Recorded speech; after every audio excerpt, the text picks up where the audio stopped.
Hello there, this is AD Robles, and you're listening to AD on the Fight, Laugh, Feast Network.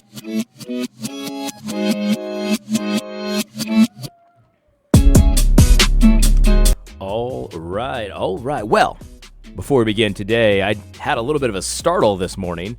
I went out fishing. I've been doing that quite a bit in the morning before the sun comes up. And the fishing slowed down, by the way, big time. I haven't really been catching much. But anyway, it was a little bit before 6 o'clock, and I walk out my basement door. We have a walkout ranch. Anyway, I walk out the door, and right in front of me is a bobcat. And I proceeded to just back slowly back into the house. It was quite a startle. I'm going to post a picture of it here. He did not seem impressed with me, that's for sure. He wasn't scared. He just kind of looked at me for a while. And I snapped this picture of it. I tried to get a better picture, but by the time I did, it had kind of slowly turned away and left. And I went outside with a flashlight afterwards, and I didn't see it. So he must have been a little bit more startled than at first he let on. But, whew, man, it was a pretty big one. I mean, bobcats don't get that big anyway, but it was a larger size bobcat. But, so in my backyard, it's like a wildlife preserve. I've got bobcats, bears, foxes, raccoons, possums, you name it. Anyway, I had, to my surprise, I had a friend, Grant Van Brimmer. If you might know him. He has a podcast and all of that. He actually just passed his ordination exam, so congratulations to him. So he sent me an article from the Gospel Coalition about Bitcoin. And I skimmed through it. I'm going to read the entire thing here, but I thought it would be fun since, I'm not necessarily that keen on Bitcoin. Now, I'm not a Bitcoin enemy. I know there's some people out there that are Bitcoin enemies. I'm not a Bitcoin enemy. I just don't own any myself. Now, I have owned some Bitcoin and some Ethereum and, in the past and things like that. But I don't anymore. And so I thought it would be fun to see what the Gospel Coalition says about Bitcoin, because if anyone can convince me to own Bitcoin, it would be the Gospel Coalition coming out hard against it. So let's see. Maybe I'll be reactivating my accounts. And by the way, somebody paid for a Social Justice Pharisees book with some Ethereum once. I sold it right away and took the cash. But anyway, let's see what Gospel Coalition has to say. It's the article is titled "Ask the Economist: Should a Christian Invest in Bitcoin?" by Greg Phelan. Now let's see what Greg Phelan's credentials are. Greg Phelan is an associate professor of economics at Williams College. He earned his college and graduate degrees from Yale, and his research focuses on macroeconomics and financial theory. He is an elder at Community Bible Church in Williamstown, Massachusetts, where he lives with his wife and children. Pretty good credentials. I mean, he went to Yale. He's a New Englander, just like me, and he's also a pastor. This should be quite interesting. Now, just in case you're wondering, my credentials are I'm a guy on YouTube that has a pretty good understanding of economics in general, and that's about it. Let's see what we have to say here. Oh, by the way, I love this picture. It's very diverse here. It's got a black guy. It appears to be a black guy checking out some charts, looking at the candlesticks, and trying to make some savvy investment advice. Very woke, very diverse. Good job, Gospel Coalition. Now, let's see here. The question is, what can you tell me about Bitcoin? It sounds like monopoly money. Is it real? Is it safe to use? How can I think about it as a Christian? Kind of poisoning the well a little bit up there. It sounds like monopoly money. All right. One of the biggest stories in the financial markets in the last decade is the astronomical rise of Bitcoin and other cryptocurrencies. Some people think cryptocurrencies will revolutionize our world. I can't talk today. Others think it's a fraud. We need some basic economics to understand what's at stake. Joe Carter has a fantastic explainer. Joe Carter has a fantastic explainer about the details, so I'll focus on high-level ideas. So you kind of know where he's at. Joe Carter. Forgot about Joe Carter. Okay, here's what it says after the hilarious sentence about Joe Carter. There are no dividends here. Stick with me here.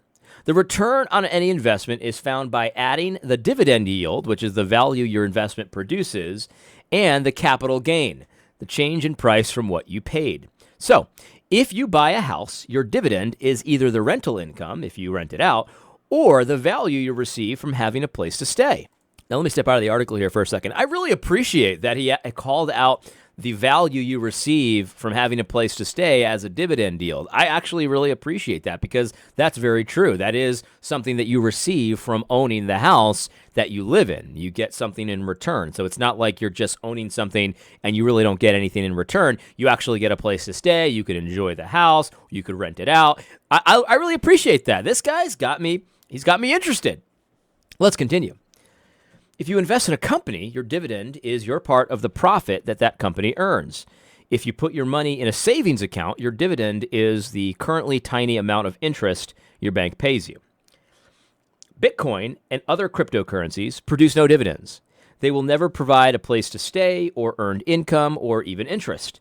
That's not a prediction, it's just a fact.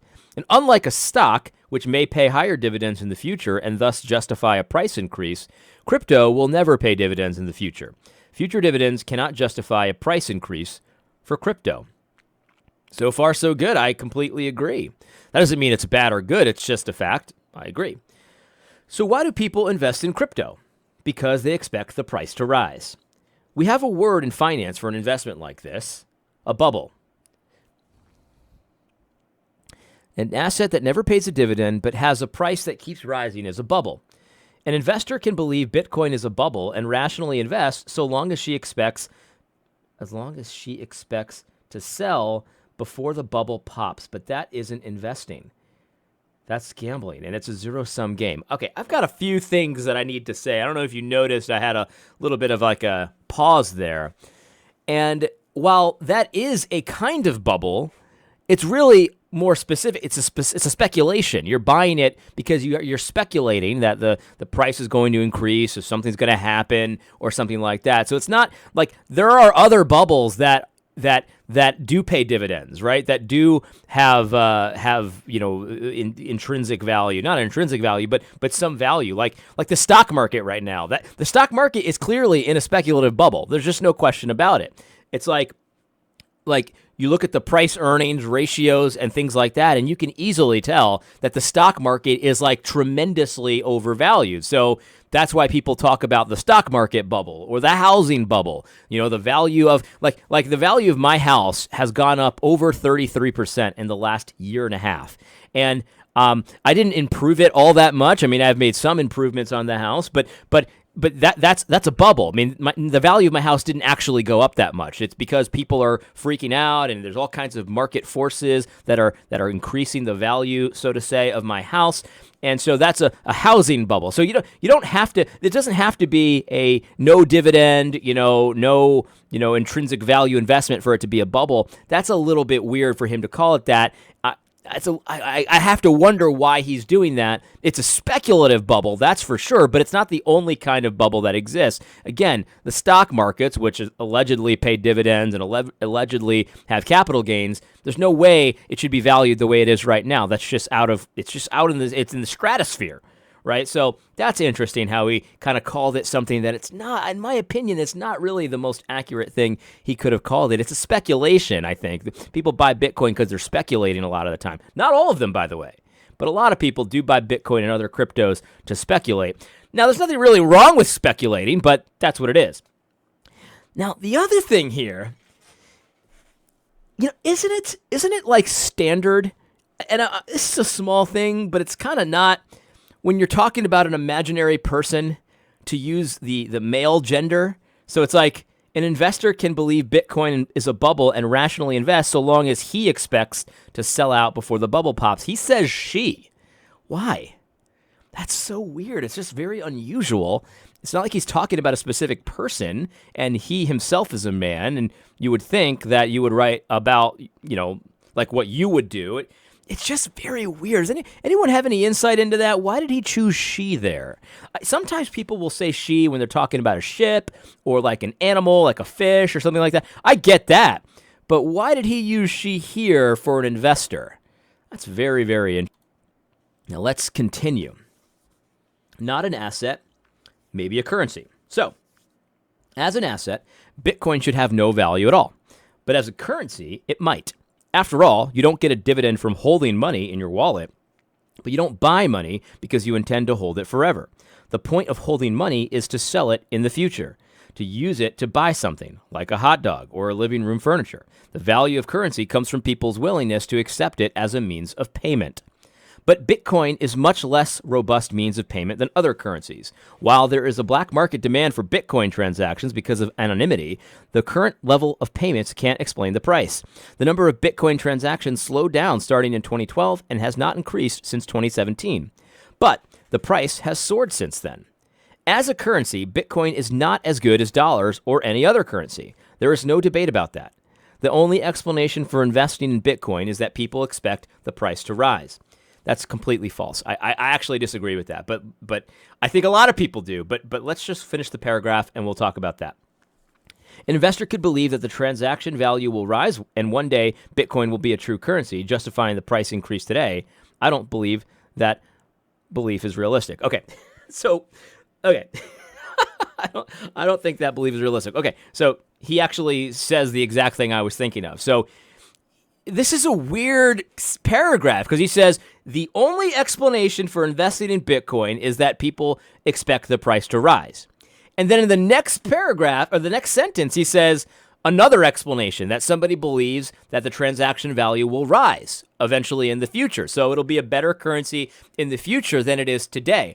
I think a lot of my friends actually do believe that. Like, I think that they do expect the price to rise, but the reason they expect the price to rise is because they think its value as a currency will be better in the future. Now, I don't necessarily agree with that either. I don't think that that's a realistic belief either.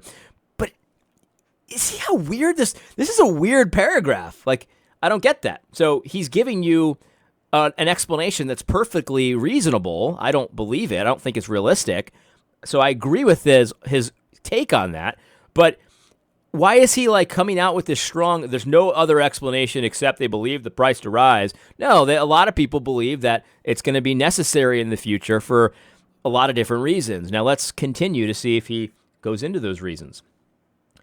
All economists agree that a stable price is highly desirable for a currency. I agree. But the price of Bitcoin is incredibly volatile. The crypto sector knows it, which is why an alternative class of cryptocurrencies has emerged, stablecoins. Stablecoins are virtual currencies designed to have a fixed price because a currency without a stable price won't last as a currency. That's the whole problem with Bitcoin. It's not a stablecoin. The price fluctuates tremendously. Becoming a real currency in the future would require the price to stop rising and become stable one day, at which point Bitcoin would need to have the same liquidity value as other currencies. Bitcoin would have to displace global currencies like the dollar and the euro to have equivalent liquidity value. Most economists find that preposterous. Okay, just because Bitcoin is almost surely a bubble doesn't mean you should go sell short tomorrow. Bubbles can persist for a long time. John Maynard Keynes famously said, "The market can remain irrational longer than you can remain solvent." And Sir Isaac Newton declared about the South Sea bubble that he could calculate the motions of the heavenly stars, but not the madness of people. I mean, there's some weirdness here. I completely agree that with a lot of his like general takes on Bitcoin. I don't think it's realistic that it'll become a currency. I don't think it has any, fundamental value at the end of the day. But I don't think that he's being fair with saying, well, the only people that are buying and holding Bitcoin are people that are speculating. I think that there's an entire movement of people that are never, ever going to sell ever. And I think that they're waiting for the time when Bitcoin becomes highly desirable as a currency in the sense of transacting and stuff like that, because they are looking forward into the future and thinking the dollar's toast and all these other ridiculous currencies are toast. I do the same thing. I think the dollar's toast. I still hold some dollars. But the thing is, so I don't think he's being quite fair, but in general, I agree, so I'm not going to get too uppity about it. I still can't understand why he said she, but hey, that's a small thing. There's the Christian response. Okay, so how should a Christian feel about Bitcoin? Well, how do you feel about gambling as an investment strategy? Well, why don't you tell me how you really feel? How do you feel about gambling as an investment strategy? Investing in Bitcoin means betting on getting out before the bubble bursts. That's a zero-sum game between you and other traders in which your gains are their losses. You might make a lot of money by investing in Bitcoin, many people have, but I think it's better to put your money elsewhere, even if that might mean leaving profits on the table. I agree with that last sentiment, but man, like, how... This is not fair at all, because not all Bitcoiners are just betting all the house on Bitcoin. Like, that's not their whole investment strategy. I've talked to many Bitcoiners that like Bitcoin. They've got a percentage of their assets in Bitcoin, but then they've got a percentage of their assets in gold. They've got a percentage of their assets in property. They get, real estate. They got a percentage of their assets in stocks of various things, commodities, all this. Like, so the way he just kind of puts it out there, like, those Bitcoiners, man, they're just gambling. Listen, I've got a certain amount of money that I have in speculative investments. Is that gambling? I mean, I guess in a way, but is that my investment strategy? I mean, I just don't. I don't like that. He's got his finger on the scale here. But let's continue. With real assets, you earn a return because you put money at risk, and it's productive. And it's put to productive use. When you buy a stock or a corporate bond, on the other side of your investment is a business that uses your money to expand, to create new products, to employ workers. One hopes to serve the common good. When a bank issues a mortgage, it makes a loan to a homeowner who borrows money to buy a house. The investor earns a return, and the borrower earns benefits as well. Christians should be excited to invest in ways that serve the common good, whether by using their retirement funds to align values and investments, or by providing funding for a car wash to provide jobs, or in any number of ways investing creates and serves. Given the choice between investing in a bubble that enables illicit black market transactions... Oh, man. Given the choice between investing in a bubble that enables illicit black market transactions or investing in real assets that one hopes to serve the common good, the choice should be obvious for Christians. This is not a very good article. I agree with a lot of his takes. He's pretty negative about Bitcoin. I'm also kind of negative about Bitcoin as well. So I agree with that, but I just don't think he's being fair to the Bitcoiners out there and saying, well, if you have Bitcoin, that's just gambling as an investment strategy. It's not true. And the other thing is, too, like, it certainly seems to me that he thinks the only kind of real asset is something like a stock or a bond. Like, it's basically the official narrative, stocks and bonds. Like, if you have your money anywhere else, like, it's not even a real asset because it doesn't produce anything and stuff like that. People criticize gold this way as well. Like, if you have gold, then that's just wasted money. It doesn't produce anything. It's not a real asset. This and that. But the thing is, like there's reasons why people own gold. There's reasons why people own various kinds of things, Bitcoin even, and that kind of thing. They think that there's going to be some value there in the future, and people would be better served for me to not be involved in this speculative stock bubble. Because this is the thing, like, what's kind of insidious about this is it just kind of sidesteps the whole idea that stocks could be in a bubble, that bonds could be completely irrational market right now. Like, the bond market right now is totally irrational.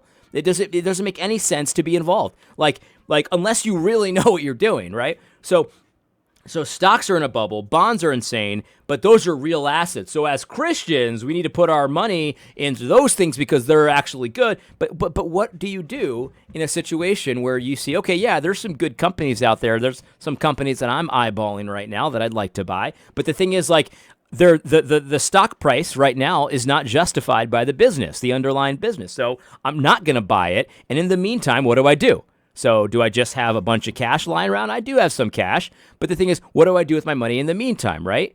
Well, there's a lot of different ways you could go. And I think Bitcoiners, some of them, are doing exactly that. They're putting their money somewhere instead of just cash. Now, this is the other thing about this as well. Notice this last sentence. He really didn't go into this that much, but he just puts it out there at the end. Given the choice between investing in a bubble that enables illicit black market transactions, it's like, dude, like, could you poison the well anymore? Okay, so yes, maybe it does enable illicit black market transactions, right? You know what else does that? Cash does that as well, like actual physical cash. And, so what, should we get rid of cash as well? I'm not, wouldn't be surprised if he thinks we should. A lot of these academic types think we should. I think it's a terrible idea. See, what's interesting about this is the official narrative, the government, and the official things that they do, they can do no wrong. Like, there's no sin issue there. There's no, stain of sin there. No. It's just the people that love freedom, that don't want to be evaluated or tracked by the government. They're the ones doing illicit things. The government and, BlackRock, they don't do anything illicit. It's all the individuals who want to have a little bit of privacy in their transactions. That's illicit. Black market, bad. Black market, bad. Government, good. It's like, I can think of many reasons why someone would want to do something on the black market that don't involve sin, right? At all. Like, I can think of many reasons why someone would want to have some kind of a privacy in their financial transactions that does not involve sin. So at the end of the day, I agree with him on Bitcoin. I think that Bitcoin is not the greatest idea for most people. And I think that there are some people that are very good speculators. They can read technical charts and stuff like that. Then they're going to make a lot of money. Go for it. Go for it. I'm not going to buy any Bitcoin. So the article did not succeed at making me want to buy Bitcoin. But the way he's kind of done this, it's like things that enable black market transactions, even if they're not bad in themselves, that's bad. And official narrative, that's good. And I just, that's a very kind of like simplistic, and you could tell he has an axe to grind here. I'm not sure what his axe is. Maybe someone he knows lost a lot of money in Bitcoin. I don't know, but it certainly seems like this has an axe to grind article. And this is coming from a guy that's not really that Bitcoin's friendly. I don't mind Bitcoin. I'm not an enemy, but so I agree with him, but I don't know. The choice should be obvious for Christians. Buy stocks, S&P index funds. The choice is obvious. It's like, no, it's not all that obvious. It's not all that obvious when you're talking about two things that I think, have issues with. I think there's speculation in both of those areas. And so it's like, I don't know. I don't know if this is helpful or anything like that. I'm interested in this Greg Phelan guy. I wonder what kind of other stuff he's done. See, usually they have like a thing here. Yeah, here it is. Should I look for a better job? Teach kids. This guy might be a gold mine for the future. Can you help me understand the welfare system? Be